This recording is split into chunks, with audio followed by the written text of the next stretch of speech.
Hey guys, all right. So look at a potato patch. Look at this. Ain't that nice? So what I'm gonna do right now is right now I'm digging up some mud to fill in. Plus I'm gonna add another row of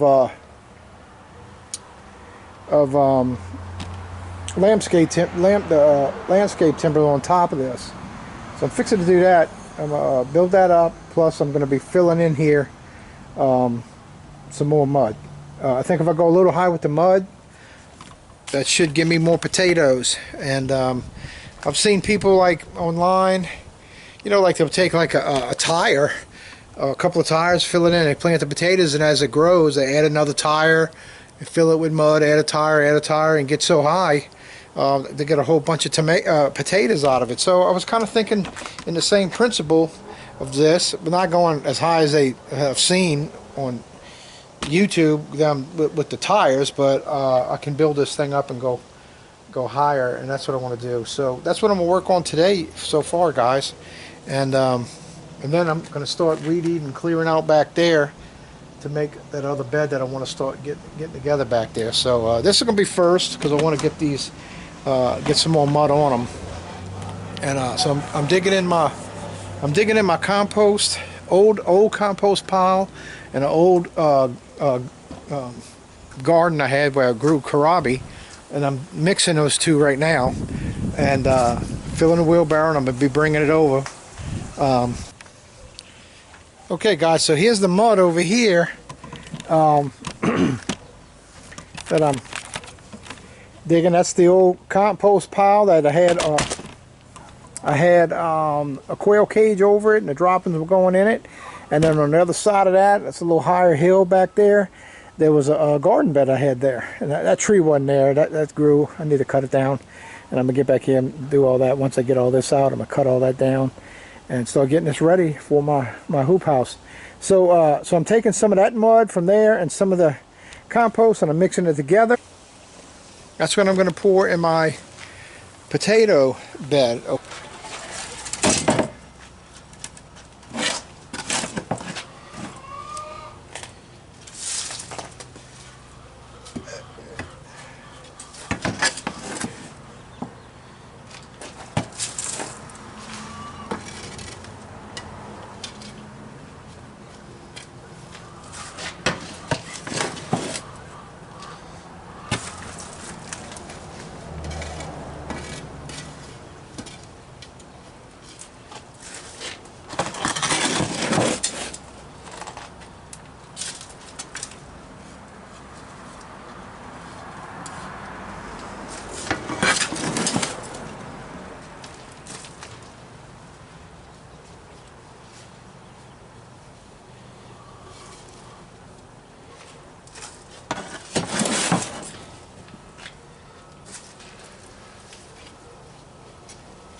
So yeah, if you can see from here, let's see if I can zoom in a little bit maybe. And you can kind of see, got the mud built up. I just got to put another scoop all the way to the very back corner back there. But I'm built up along the same height as the landscape timber, 2 rows over, and I got it filled in somewhat.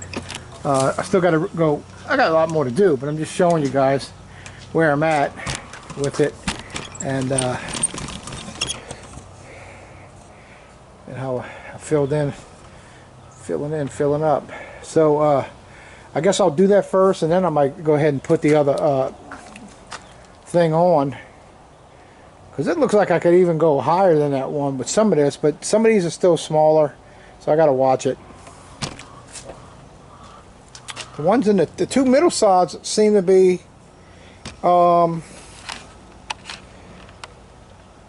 shorter in size than the 2 outside ones. There might be a reason for that. I don't know why that's happening, but anyway. All right, let me get some more mud, and we'll get it filled in, and then we're gonna add us another row of the landscape timbers on top. Okay. Okay. All right, so I filled it in with some mud, and I could probably, well, I was gonna say go higher, but because of the middle rows, I probably shouldn't go any higher. So I'm gonna leave it at that. And right now I'm gonna go ahead and add another layer of the timbers on it around.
Do this.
That side.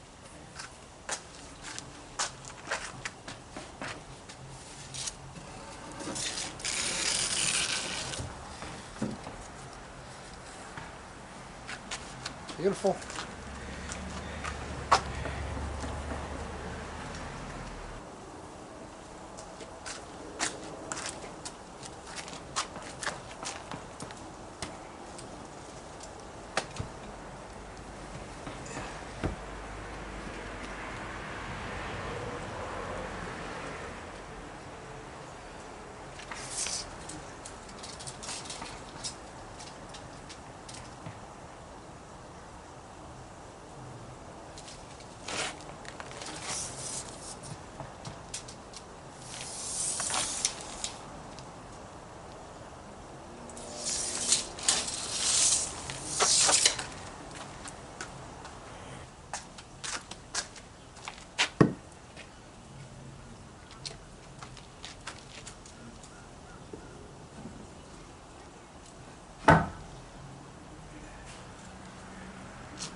So I'll have to decide if I want to, you know, go up one more in this bed when I'm doing it. I'll know as I see the thing grow, I guess. So anyway, okay guys, so now I'm gonna get my weed whacker out and start weed whacking back up in here and start preparing, because I still have some landscape timbers, and I can go ahead and kind of start trying to get this set, this area here in between my lemon tree, which is a baby lemon tree, but I got 7 lemons off of it this year, off of that tree, and off of my peach tree, which I got over 250 peaches last year. So I don't see any blossoms coming out on the lemon tree right now.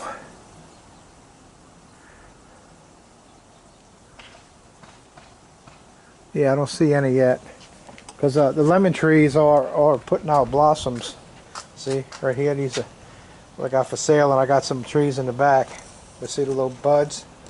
Now I know right now that tree, you know, it fruited, and I know that time changes a little bit from the first time they fruit. You know, it depends on how long you leave the fruit on the tree when it's going to start putting blossoms out again. So that's why, you know, you should watch how long you leave your fruit on the tree. But we just did the my navel orange, and here's the, now it got clobbered by the hurricane, y'all, so it lost a lot. I also have an area, let's see, where is it at up in here?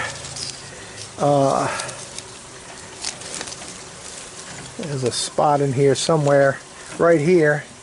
I got that together, so I don't know if that's gonna make it or not. Okay, but this branch has starting to get some little blossoms on it. Okay, and I saw a branch over here. This branch here, it's got some, and got getting some right here.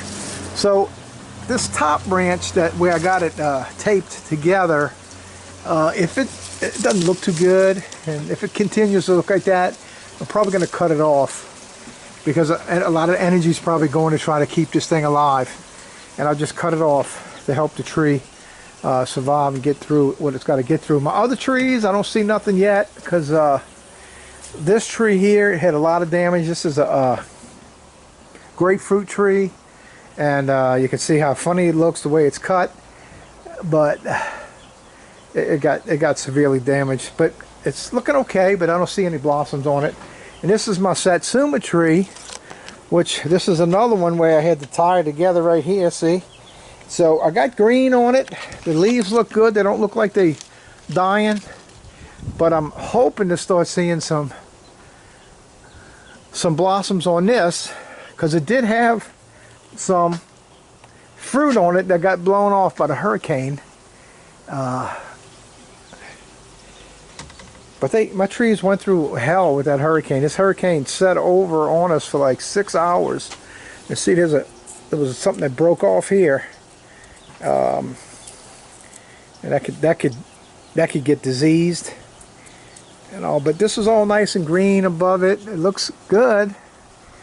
Just we'll see if it starts getting any blossoms on it. You know, all the trees that I have for sale, man, they all, well, I got 2 trees here that are mine, but they were ones that I have for sale, but I'm keeping some because I don't have one. This is and they full of blossoms. Look at that. I have a Orlando Tangelo, and what is this other one? I forgot what it is. Here it is. It's my Louisiana Sweet Orange. I didn't have a Louisiana Sweet Orange. My orange tree is a Washington Navel, and so I got my Louisiana Sweet Orange. I got my Washington Navel Orange. So that's going good. And this is my tree here. This is the pink lemon, and it's getting blossoms on it. See right there, and it's starting to get some tips. It's starting to grow. You can see they got blossoms even down here. Let's see if I can get to it down here on this side here, down there. So we're going to get some, and all new growth is starting to come out on this thing. So It's looking good. Looking really good. This almost looks like it's starting to grow a lemon right here. So anyway, okay. Alright guys, so my guava tree's got this black. I need to spray it. I got some organic spray. I'm gonna spray my guava tree. It's got this black mold growing on it. Look at this. I'm just now noticing. I hadn't been really paying much attention to it. I've been busy with all kind of other things, and I see little bugs crawling on it. I need to spray it. I'm gonna spray her down before that gets on all my other stuff. This is my lime tree, which it went through hell. I didn't think it was going to even live, but I'm starting to see new growth come out. So hopefully, Ella, there's something little bitty right there. So hopefully she'll pull through. Okay, so where is this coming from? This is coming from back there. This is the dwarf Tamarello. I need to get back there and tie her up. Okay, I got 2 apple trees here. I'm not seeing nothing yet, I don't think.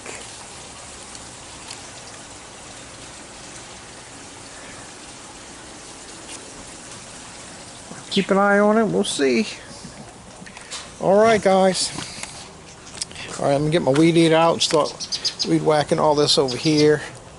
Maybe. I got to see what time it is. Because if it's going to be dark in 30 minutes from now, I probably won't even worry about breaking it out and getting started on something. So anyway, I'm really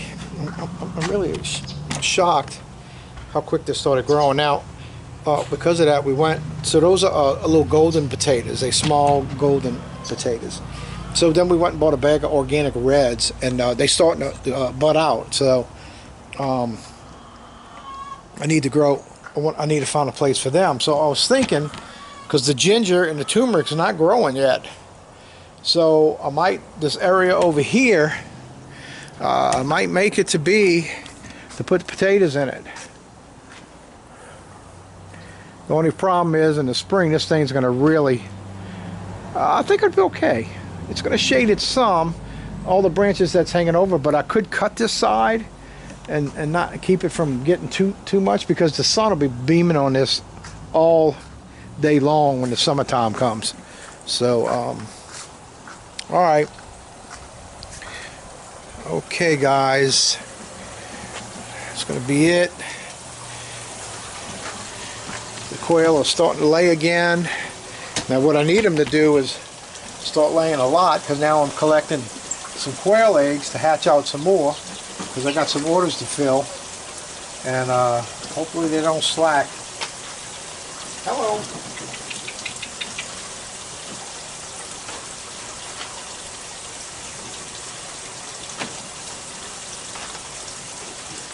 See the little quail eggs? They're nice. I just sold some pickled eggs this morning. I got some more of that to make, because I got more sales for that.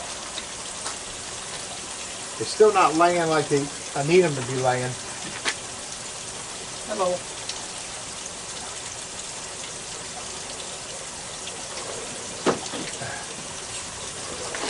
Yeah, they're still not laying like I need them to be laying, but so the solar's still going strong. Everything's running off of that right there. What I want to do, and I just plugged another one in back there though to the regular electricity, because I need to check the amps on it and see if I can tie it in with this. But what I want to do, I'm going to check the filters on these right now in the aquaponics, because I need to, they probably do for a cleaning. Okay guys, it's in the evening. I done picked up and came in, but I wanted to show you something that came in the mail, and I could have left it in the box to open it, but we got it the other day, and I bought something that was scratch and dent, so I got it a little cheaper. So I wanted to open it up and make sure, you know, like the glass wasn't broken, things like that. So everything was fine with it, except there was a part missing, and we just got that today. So I want to show you what we got, and some of you guys probably heard of it, maybe some haven't. But here it is here, and it's called the All-American Sun Oven, and it's pretty nice. It's for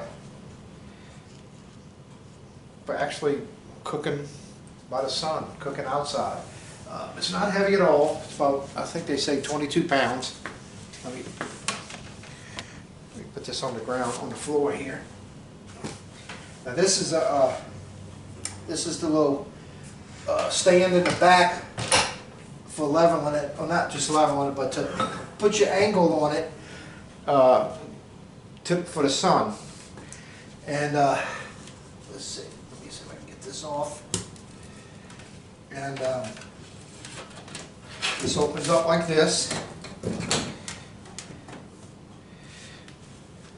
think you can see that. Of course, all the blue stuff comes off. And then there's a temperature gauge right here.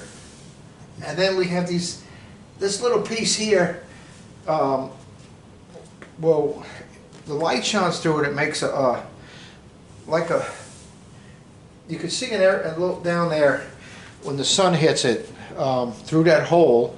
That's when you have it perfectly lined up with the sun. But anyway, you open this thing up, and that's how it looks on the inside. Get you a little closer here so you can see this.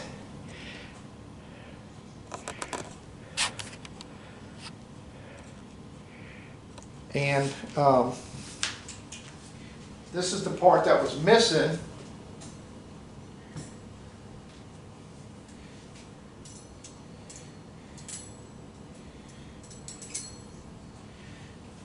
It came in today. This is the shelf. That, put it on right here, these screws. Okay, and then see how it rocks. So that way, as you lift it up towards the sun, okay, your food is staying level on there. So you make a pot, and you put a pot of roast or whatever you want to put in there, and the sun will cook it. And this is what they say about it, you guys. It says that it can never burn it, it can't never overcook it, and it'll always be fully juicy because of the sun. There's nothing else that can damage it, even though it can get really hot in here, get really warm in here. But it cooks your food perfectly. So you can leave it out in it all day. And so with a lot of people off-grid, homesteaders, when they're using this, they might, in the morning, get a pot, put a roast in it, potatoes, carrots, corn, whatever, and put that in here, line it up with the sun. You know, every couple hours, go check on it, realign it with the sun as the sun's moving. You know, and by the end of the day, when you're ready, you take it out when you got a steaming hot meal that's cooked to perfection. And it's cooked by the sun. It's not overcooked. And you would think, well, man, if you leave it there longer and longer, I want to keep it. No, because something to do with the sun. Doesn't dry nothing out. It doesn't overcook it, and so that's pretty awesome. So we're going to be trying it, and I don't have them here, but I had ordered some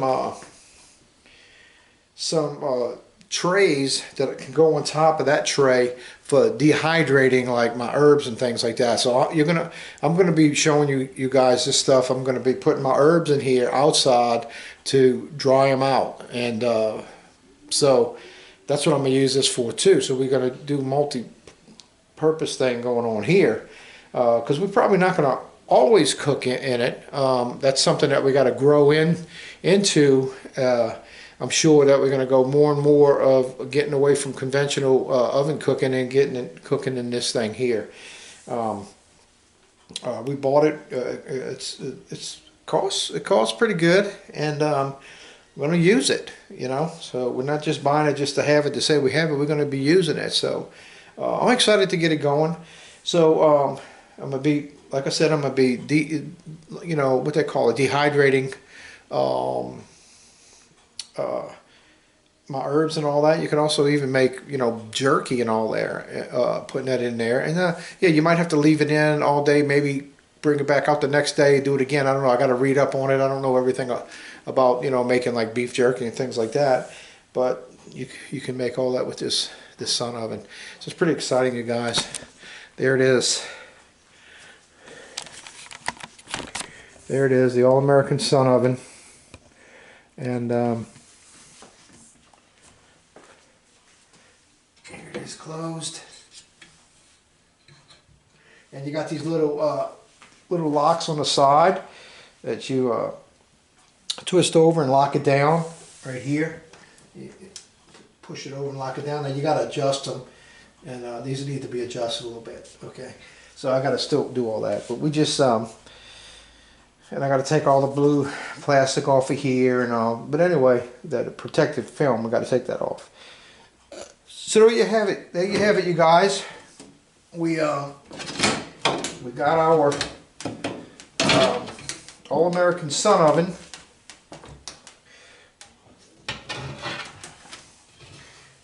This one we got. This is a they at the end of the year, apparently they do scratch and dent, and so I got an email, said they had like 58 of them. So I went ahead. I didn't hesitate, didn't think much about it, because we've been talking about getting it. So I just went ahead and got it because it was about, you know, it was cheaper. And so the next day I got another email from them, and then it was trying to sell. They said they have 9 left. So I mean, I was glad that I got that order, got it in my order in when I did. So we're happy we have one. We're going to be showing you. We're going to be cooking dishes with it. We're going to show you how it works. All this year we're going to be starting to transition into things like this. I got the grill I made outside. I got a cinder block grill that I made outside that I've also used. Just putting tin around it and blocking it in. I can smoke stuff, and I've done that already. Keep a small fire with smoking chips, and I can smoke on that grill. It's not real big, but hey, I can put a slab of ribs on there and smoke it all day long. I could put bacon in there and smoke it all day long. So I'm going to be actually doing things like that. I'm actually going to be possibly getting like a steel barrel that I'm going to cut in half to make a top for it. I still got to figure that out how I'm gonna make it and close it in where I can close it in and use it as a smoker. Put a smokestack on it so you can release some of the smoke. And yeah, so that's what I'm gonna be doing with that, to make a smoker. Plus it's just a grill that I could burn wood in it and cook on it. And then we have the All-American Sun Oven. So we're looking to do some different things this year coming up, learning how to get away from the conventional way of doing things that's tied to the grid, saying that you have to use a stove or whatever. But not us. We're gonna transition, and not that we're not gonna cook in the kitchen anymore, but we're gonna start doing less and less of that. So we're just preparing ourselves, you guys, because if things really get bad and things something tragically happens, where we're not having power, or maybe like in some countries, they're only allowed to have power for a couple of hours a day, and so in that couple of hours you get the things done that you need to get done, that you need electricity. But man, I don't want to even be subject to that. It's like as they start doing that, I want to be able to have things going here that we can survive and do things that we normally do. Yeah, we do them differently now with no electricity, but hey, we still can cook, we can clean, do solar, getting power from the sun. Now we're going to be cooking from the sun. It's just different things like that, you guys. So yeah, it's a lot. It is a lot. It is a lot. It's not easy to transition when you grew up a city life your whole life, and you've been relying on the electric company and the water company and the gas company and all that. You're relying on all of that, and that's like the only way. You can't. It's hard to fathom life without all that. It's you start thinking, man, am I going to have heat in the house, or am I air conditioning, or am I going to be hot? I'm going to be cold. You start thinking all those things because we were so groomed as children, groomed to depend upon the electricity, the gas, and all that things, you know. So we need to learn ways to be able to survive without all that if it came to that, you know what I mean? So, all right, guys, just wanted to show you that. That's going to go along with today's video with the potato patch that I added some timbers around it and filled it in with some mud, and some putting these two together to make a video. But we're going to start real soon. We're going to start showing you how we're going to be making meals with this All-American Sun oven. So let me give you a shot of it all closed up here. It's all closed up. It's got a handle in the front. In the back here, you can, that's the thing to adjust. Those little things are like if little hold down clamps. You can stick them in the ground and hold this thing down like on a windy day or something, you know what I mean? But anyway, I'm not sure what you do to lock the oven in, but I got to take all this off and see. Hopefully it's locks in two there. If not, you just put a little pin in there or something. So anyway, all right, guys, that's it. All-American Sun oven. Okay, you guys be blessed, and we'll see you in the next video. Bye.